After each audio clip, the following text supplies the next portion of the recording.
Yo, YouTube, I want to discuss this for you specifically because this is one of my life's ambitions, one of my life goals is to become my own cartoonist, my own mangaka, my own whatever you want to call it, because I have loved the passion for the shonen genre of anime and the action genre of cartoons for a long time. Codename Kids Next Door is one of my favorite sources of media of all time. How it stood for the action, everything, along with Dragon Ball Z and various other action cartoons and anime. The action animated genre is my shit. Alright, so anyway, I'm going to talk about my manga. I'm going to call it manga because the names are Japanese for now. And the manga is called Nonz, spelled Nonz. Today, I will be breaking down the plot of Nonz, and I'll be breaking down the main cast. Okay, so Nonz starts off as these kids are trying to get out the orphanage, and they already have their team together. So Nonz is a group of friends who have a lot of similarities in common, but they all represent a different part of the main character. Meaning, they're all one, but there are different variations of that one character, and his name is Gabia Moodiyoto. Yeah, I want you guys to get that stuck in your head right now. Gabia Moodiyoto, based off Eris Moody in real life.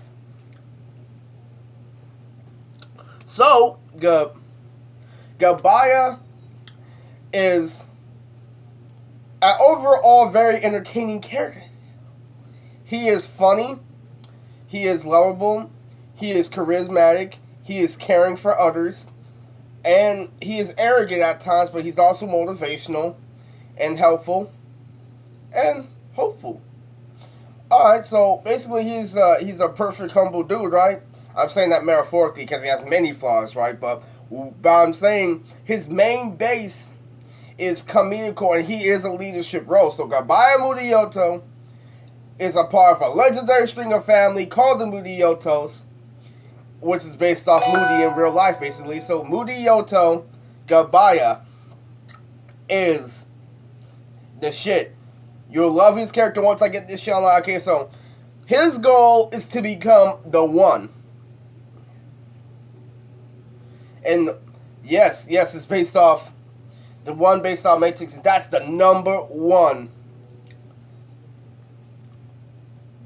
fighter in the world, basically. If you want to call that, we have a system that needs to be rigged that I'm working on called Kaligami.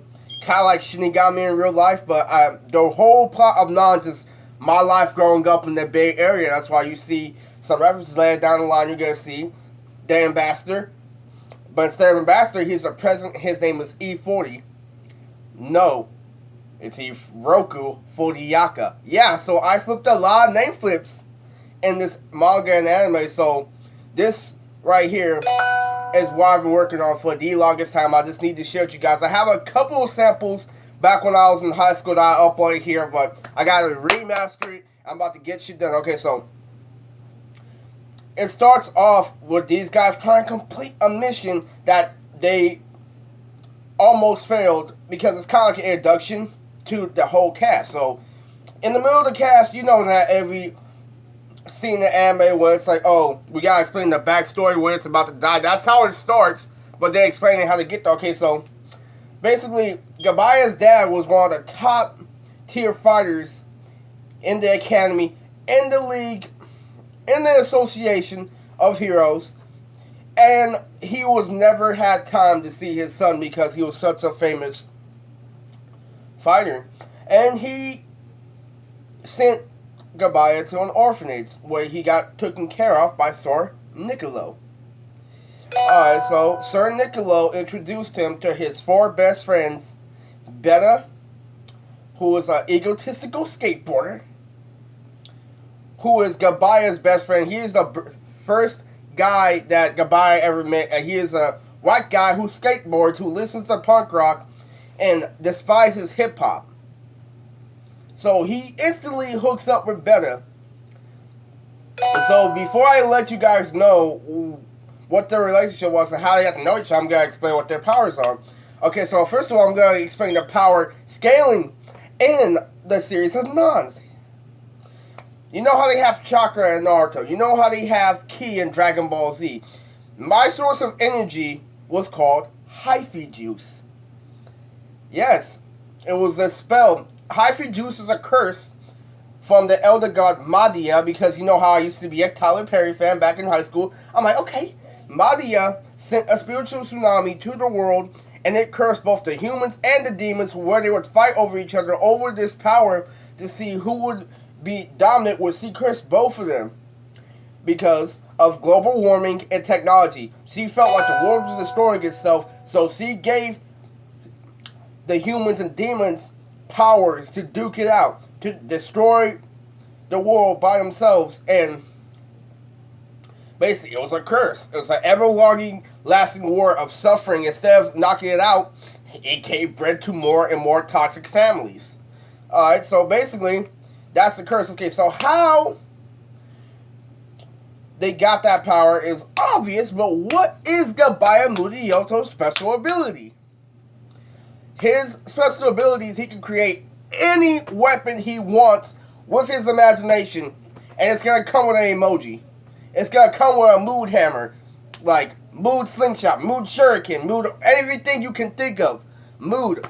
But the thing is, he is still human-based. So what restricts his power from being completely OP is that he has to be able to lift the item, he has to be coordinated enough to be able to land the item.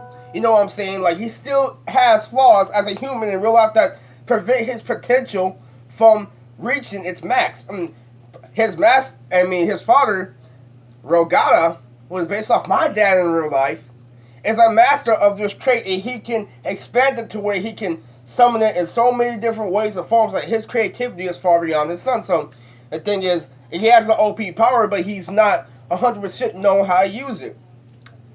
Yeah, like mood spatula, mood anything you want, he can create it.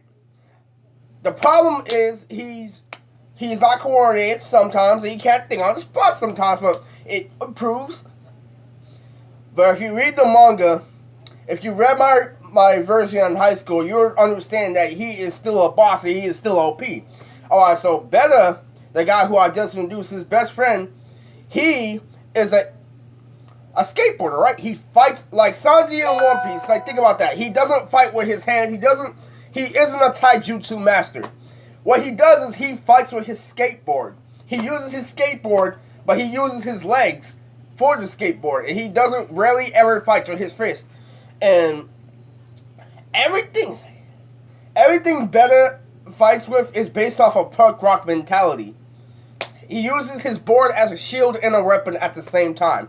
So yeah, I'm going to explain more. What you see, this is about to do. Okay, so Beta is his best friend. And so Beta is pure white. And race is going to be a big thing in my manga. So please pay attention. Beta is Caucasian and Gabia is half white, half black. Like how I am partially black in real life. But I made him half black on purpose, not to throw shade.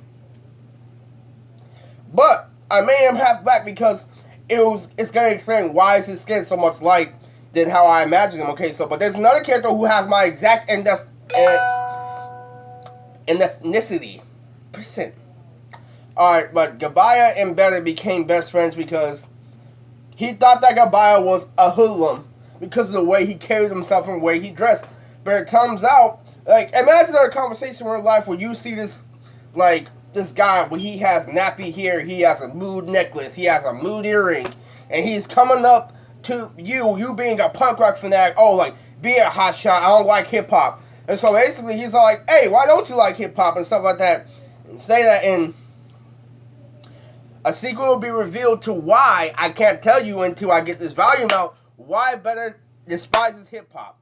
Okay, so basically, he talks to Beta, he's all like, I like rock way better. He's like, oh, I used to like rock too. And he's like, bullshit. Now, if this is real life, we'll be referencing a whole bunch of like, hey, you listen to Blink-182? I love Blink-182. So Gabia starts conversation with Beta. You listen to all the bands that I do.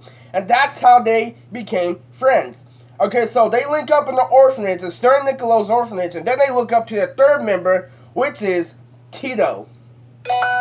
Tito is based off my dancing addiction and my hip-hop addiction, so he has a lot of good shit going on.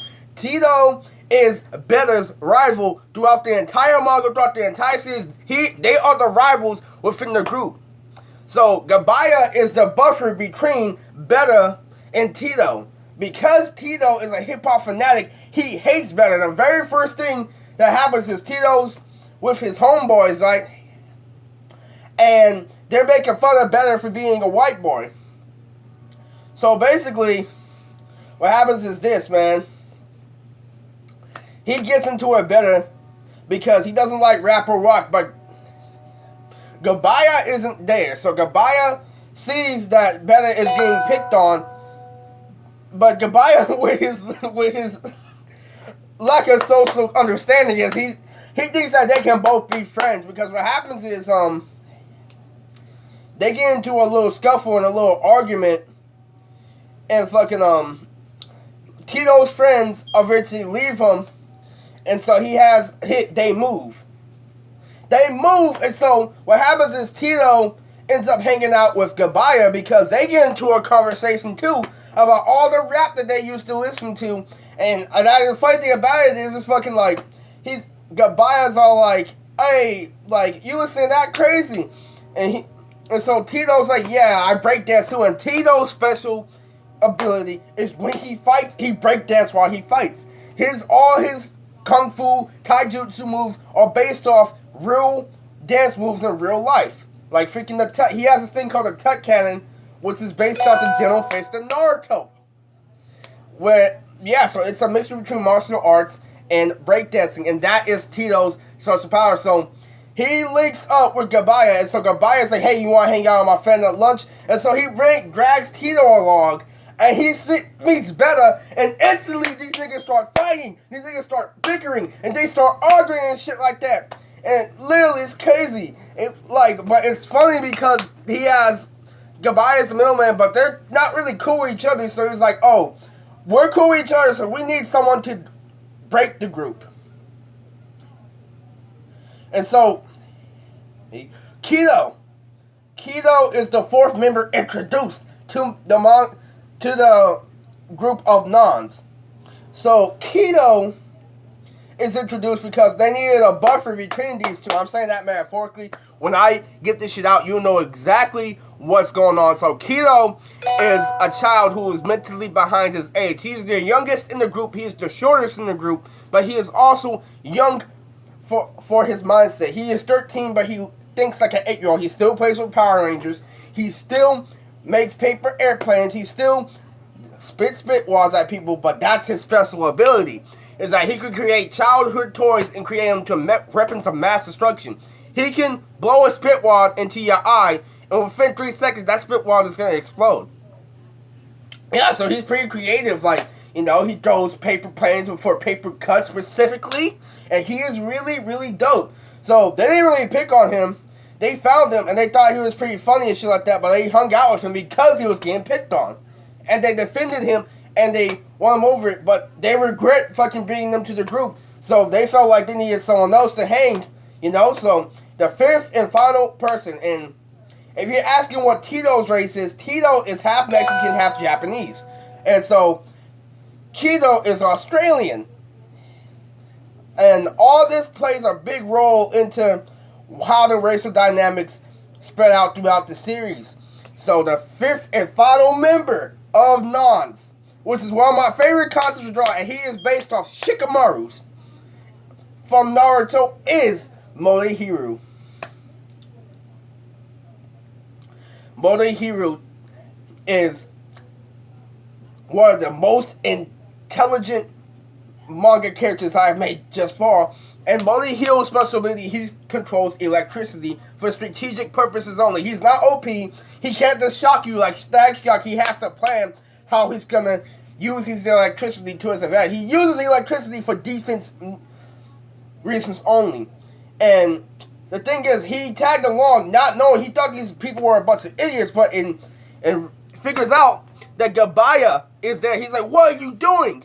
you are Gabia, the son of the legendary Rugatin, with his nerd accent. It's like, can I get your autograph and this and that? And he ends up joining the crew, but he hates Kido. So Motohiro is 75% Japanese and 25% black. And he is very, very intelligent.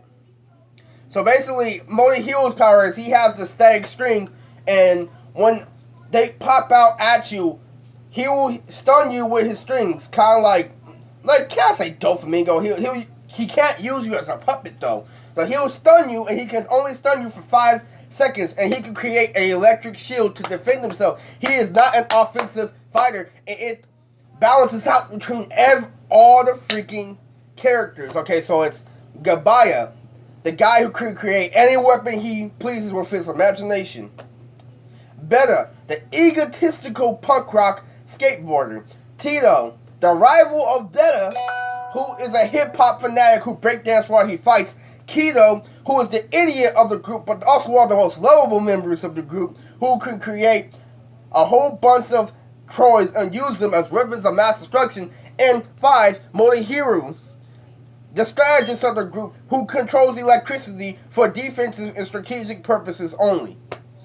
Alright, so that is the 5 members of Nonz. And what Nonz stands for is an acronym. But the first 2 letters are a real word. It's no. So it's Nonz. So it's No Nightmare Zoo. And it's to destroy, like, the dynamics of what got them there. No Nightmare Zoo. You see, these all people have traumatized by their past. They didn't grow up the way that they wanted to. You know what I'm saying? So, No Nightmare Zoo is an acronym because they are a crime-fighting team. They are a heroic team, but they're also a lovable group that are kind of like a family of their own. So No Nightmare Zoo is basically defending people from the nightmares. It's shit like that. So there's a whole bunch of dynamics. So I'm going to just get this out the way. Okay, so the main cast, they have a teacher. They have a sensei. And his name, let's get this out the way, is Kazik Dachihiro. He is a white guy with dreads who smokes a lot of pot, and his power is to control anything natural. OP as shit. But compared to a lot more people in my manga that's gonna be down the line, Kazik he's definitely one of the most powerful, but he will be child's play compared to some other characters introduced later on the line. Okay, so Kazik Dachihiro was Gabia Moodiyoto's father's rival. So they come searching to him because they want to be a part of the X-Men Academy. They want to fight crime. They want to be crazy. So Kazik Dachihiro lets them with the passages. Yes, Kazik. Yeah, you see the kind of similarities? Kazik Dachihiro, you know who I'm referencing. Kakashi Sensei. His swagger is based off Kakashi Sensei, but he is way more in depth. Okay, so let's go into a little bit more detail. What he is he's kind of like an Indian chief. He's always smoking. He wears a fur coat, and he's a white guy with dread. So, and he's all about nature. His main element, his main move, I would probably say right now, is a seed bomb, where he can control roots and he can bring roots from the ground, like Hashirama, Yamato, like whatever the fuck you want to call it. But he is also heavy in taijutsu. He has animals that he can summon, but he can also fling fire. He can control elements. Yeah, so he has a lot of elements, and he is primarily based off Kakashi. But what makes him different is he is less spoken to Kakashi. His backstory doesn't have to do with losing a best friend under some rocks. He is very more complex. He wears glasses, so he is a very calm, cool, collective character. He has a little goatee right here. So when I print this out, you get what I'm talking about. So Kazik Dachihiro, he feels like he felt these guys are a dragon. What mainly was crazy is that he was rivals with Gabia's dad, so why wouldn't he train him? But there's a whole bunch of more adventures that they go through, and he is proud to be their sensei. He evaluates every single one. He's like, these guys make no sense at all. But that's why I like them. Okay, so anyway, that is the main cast in the plot of Nonz. No Nightmare Zoo. I will be uploading manga panels as soon as possible. Right now, I am trying to get a second job. I'm trying to go back to school. And I'm trying to get a whole lot of shit to motivate me to write my manga a whole lot more. Get some shit done. hire an editor, do a whole lot more to get this shit done. But this is one of my life ambitions, people. This is no Nightmare Zoo. This is Nonz that I want to get published. I want to be one of the greatest mangaka or cartoonist that was ever to live. And this is the main concept of my manga. I hope you check it out when I have the website out. This is Moodtrix. Have a nice day.